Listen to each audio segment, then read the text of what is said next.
The Sutra of Ksitigarbha Bodhisattva's original vow. Why is that?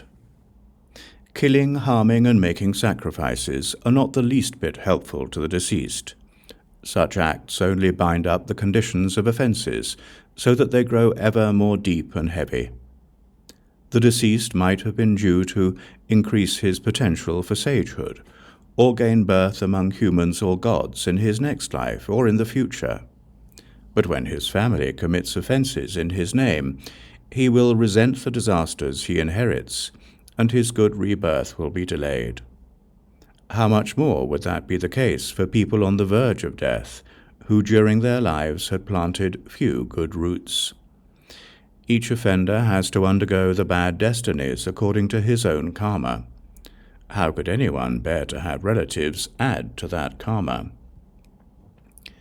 That would be like having a neighbour add a few more things to a load of over 100 pounds, being carried by someone who had already travelled a long distance, and who had not eaten for 3 days. By adding that extra weight, that person's burden would become even more unbearable. World-honoured one, I see that beings of Jambudvipa will themselves receive the benefit of any good deeds they are able to do within the Buddha's teaching. That holds true even when the deeds are as small as a strand of hair, a drop of water, a grain of sand, or a mote of dust. After that had been said, an elder named Great Eloquence arose in the assembly. He had long since realized non-production, and was only appearing in the body of an elder to teach and transform those in the 10 directions. Placing his palms together respectfully, he asked Earth Store Bodhisattva, "Great Lord, after people in Jambudvipa die, and their close and distant relatives generate merit by making meal offerings and doing other such good deeds, will the deceased obtain merit and virtue significant enough to bring about their liberation?"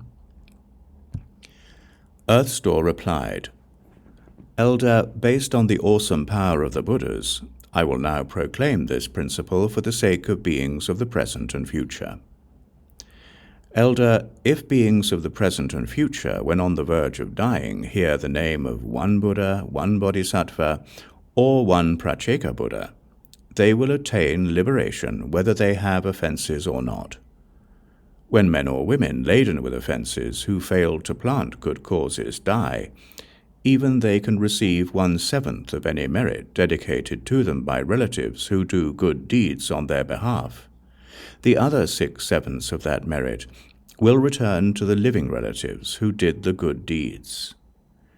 It follows that men and women of the present and future, who cultivate while they are strong and healthy, will receive every portion of the benefit derived.